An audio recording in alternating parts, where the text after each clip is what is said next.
Yo, what up guys, assalamualaikum warahmatullahi wabarakatuh. Apa kabar kalian semua? Mudah-mudahan kalian sehat selalu, lancar rezekinya beserta urusannya. Selamat datang di channel Indra Kotiba, di mana channel ini membahas tentang segala sesuatu, baik itu kisah-kisah dari almarhumah Nike Ardila dan hal-hal yang berkaitan dengan Amel Amelia guys. Oke guys, di video kali ini kita mengangkat kisah apa bang? Oke, di video kali ini kita akan kepoin lagi aktivitas Amel di dunia maya gitu kan. Kita akan lihat story dari Instagramnya Amel Amelia. Oke, yang pertama seperti biasa, kalau Amel ini suka yang namanya kucing tuh. Gemes banget ya. Iya, gemes. Sama, kita juga kalau lihat kucing gemes. Dan ternyata guys, dari sekian banyak story-story yang bisa dibilang ini absurd ya dari Amel, tersimpan satu story yang bener-bener gitu. Ternyata ada sosok misterius yang sering menyemangati Amel dikala gundah, dikala sedih, dan dikala bete gitu. Dia seorang yang sangat berarti, menjadikan hidup Amel ini berarti dan memberikan terus motivasi. Siapakah dia? Kita akan lihat sosok misterius ini. Oke, kita hitung bareng-bareng. 1, 2, 3. Dan inilah sosok misterius yang sering menyemangati Amel, yang sering memotivasi Amel setiap hari. Yaitu siapa kalau bukan almarhumah Nike Ardila, cerminan Amel di masa lalu. Ya, Amel selalu mendapatkan motivasi-motivasi dari kisah-kisah almarhumah Nike Ardila yang selalu diabadikan, baik itu di majalah ataupun koran. Oke, kita akan baca motivasi dari almarhumah Nike Ardila yang selaku tetehnya dari Amel Amelia dan teteh kita semua, teteh milik kita semua. Yaitu kita akan dengarkan ya motivasinya. Dihujat dan diomongin orang.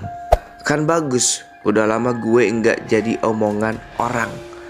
Pokoknya gue kerja dan enggak ngerugiin orang lain gitu. Ya betul gitu. Orang lain itu sebenarnya dia itu enggak mengenali dirinya sendiri gitu. Kalau kita mengenali diri kita sendiri, kita nggak akan sibuk ngurusin kehidupan orang lain gitu. Karena kita mengetahui lingkar pengaruh kita terhadap orang lain gitu. Mana menjadi lingkar peduli yang harus dipeduliin dari orang lain, mana yang harus kita perhatiin dari orang lain, dan mana yang bisa menjadi pengaruh besar kita terhadap orang lain. Kalau kita udah bisa memahami lingkar peduli, lingkar perhatian, dan lingkar pengaruh, ya kan, itu kita nggak akan perlu lagi memikirkan hal-hal yang pusing, yang nggak akan bisa kita rubah gitu. Tetapi kalau kita mengetahui lingkar pengaruh kita, kita akan mengetahui hal kecil yang bisa berdampak besar, yang bisa merubah kehidupan kita dan kehidupan orang lain gitu. Jadi sebenarnya kita itu harus bisa mengetahui lingkar pengaruh, lingkar peduli, dan lingkar perhatian. Contohnya, bang, aku pusing apa yang masuk dengan lingkar pengaruh, lingkar peduli, dan lingkar perhatian gitu. Oke, kita akan memberikan sebuah ilustrasi ya dari itu semua gitu. Lingkar pengaruh. Lingkar pengaruh itu ialah ketika kita menjadi seorang kemudi dalam kendaraan yang kita kendarai. Itu kan kita berhak gitu membawa kendaraan kita, mau ngebut, mau santai, mau pelan, mau apapun itu yang dimakan lingkar pengaruh. Kalau kita ngebut, kita bisa membahayakan orang lain yang ada di belakang kita yang kita gonceng. Itu pengaruh kita. Bebas kita bisa melakukan hal apapun gitu dengan lingkar pengaruh tersebut gitu. Kita mau ugal-ugalan, kita mau santai, kita mau tertib, itu yang dinamakan lingkar pengaruh. Kalau kita ugal-ugalan, kita bisa mencelakakan banyak orang lain gitu kan. Itu lingkar pengaruh. Kalau kita berhati-hati di jalan, kita bisa menyelamatkan diri kita sendiri dan orang yang ada di belakang kita yang kita gonceng. Itulah lingkar pengaruh diri kita terhadap orang lain. Contohnya ialah sebagai pengendara motor, ya kan?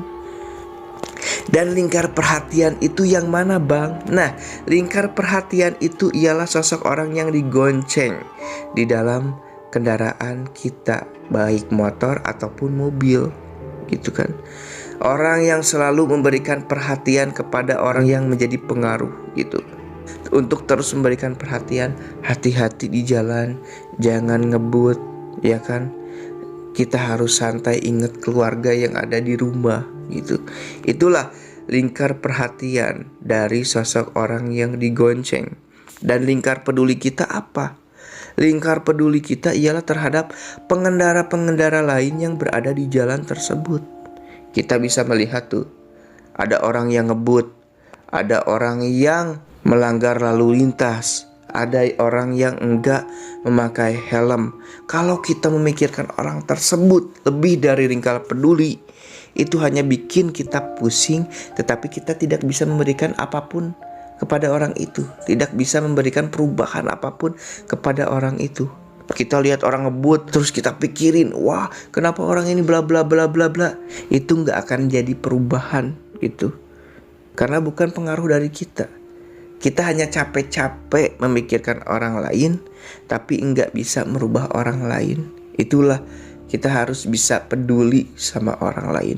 Kita harus menjadi seorang yang bisa berpengaruh kepada orang lain untuk bisa memberikan sesuatu hal-hal yang bisa dibilang itu positif ya guys. Oke guys, itulah motivasi-motivasi yang tersimpan dari Nike Ardila yang pernah dilakukan Nike Ardila dulu untuk memotivasi Amel di setiap saat di masa sekarang.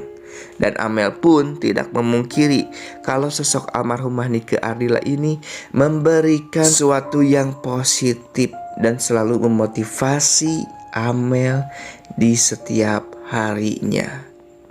Itulah contoh pengaruh pelajaran terbaik dari almarhumah Nike Ardila, menjadi suri tauladan yang baik untuk orang-orang yang mengenali dirinya, mengagumi dirinya, dan selalu mendoakan dirinya. Oke guys, saya Indra Khotiba pamit.